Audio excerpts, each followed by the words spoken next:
예수님, 오늘은 8월 3일 연중 제18주간 수요일입니다. 세상을 조성하시고 인류를 창조하신 하나님께서는 인류가 세상을 당신의 뜻대로 잘 다스림으로써 당신의 선함을 담기를 원하셨습니다. 그래야 당신이 창조하신 세상도 인류도 완성될 것이기 때문이고 이것이 창조의 섭리입니다. 예수님께서는 이것을 두고 하나님 나라가 다가왔다고 선포하셨었죠. 오늘 독서와 복음은 인류 완성의 첫 고리에서 처음에 하나님의 백성으로 선택된 이스라엘 민족을 이끄시던 하나님께서 어떻게 하여 이스라엘 민족을 넘어서 오늘날 모든 인류의 목자로서 성경을 받으시게 되었는지 그 과정에 대한 매우 흥미로운 전환 과정을 보여줍니다. 예레미야 시대에만 해도 하나님께서는 이스라엘 모든 지파의 하나님이 되시고 그들은 내 백성이 될 것이라는 생각이 지배적이었습니다.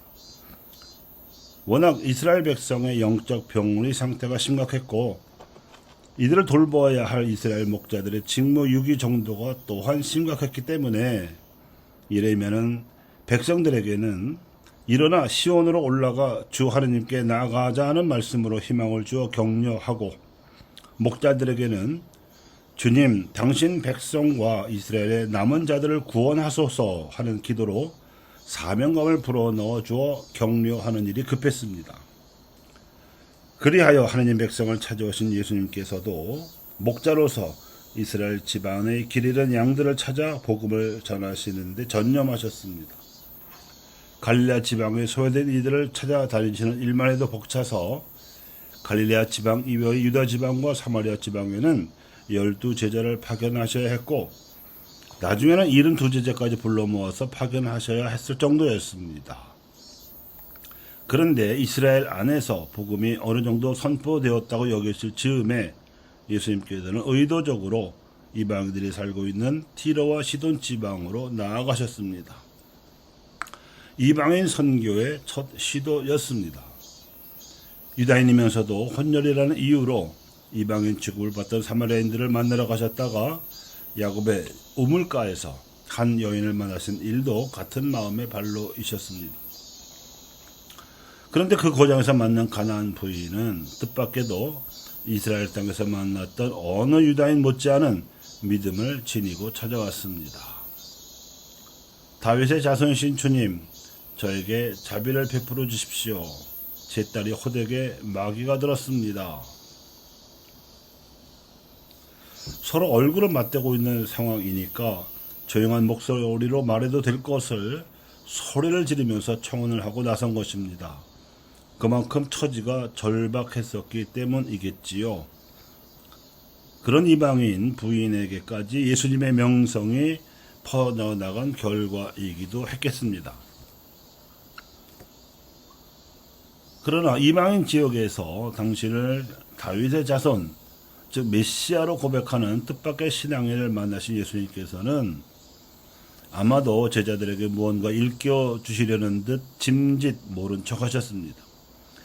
그러자 이 여인을 귀찮게 여기시는 것이 분명하다고 넘겨짚은 제자들이 스승에게 다가와서 그 여인을 돌려보내시라고 재촉하고 나섰습니다. 스승의 눈치를 알아서 본 것이지요. 그런데 예수님께서는 제자들의 태도만 떠보시려던 것이 아니었던지 그 여인에게도 일단 거절하는 태도를 보이셨습니다. 그래서 나는 오직 이스라엘 집안에 길 잃은 양들에게 파견되었을 뿐이라고 말씀을 하셨습니다. 그런데 뜻밖의 반갑게도 그 가난한 여인이 유다인들보다 더 굳은 믿음을 고백했습니다. 그 여인은 일단 예수님께서 당신에게로 걸음을 옮겨 시선을 마주 대하시자 그분께 다가와서는 엎드려 절하면서 다시 간절하게 청했습니다. 주님, 저를 도와주십시오.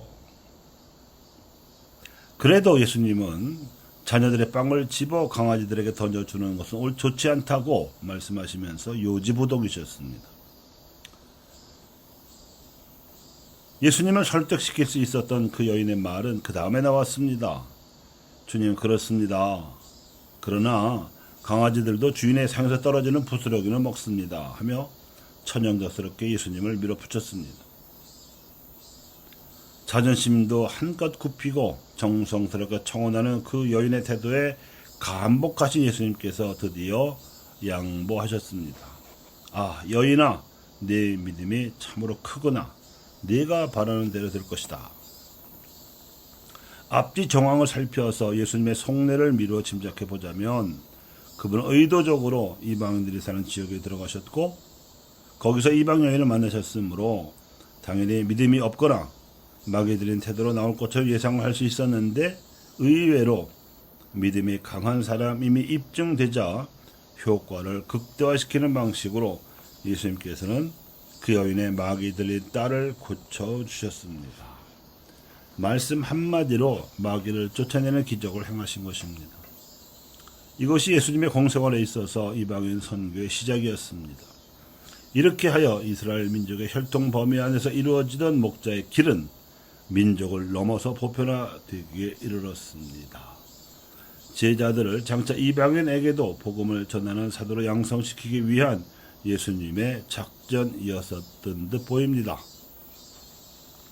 인류 복음화를 위해서나 민족 복음화를 위해서나 심지어 우리 주변의 무신론자들을 위해서나 오늘 예수님께서 보여주신 방식, 즉 믿음이 생겨나게 하는 경로를 눈여겨볼 필요가 있습니다. 그래서 인종이나 국적이나 성별 또는 학력 등 그 어떤 인위적인 조건에 상관없이 하느님을 하느님으로 전하고 알리며 그분의 뜻대로 세상을 운영해 나가는 일이 창조의 섭리요 구원의 일입니다.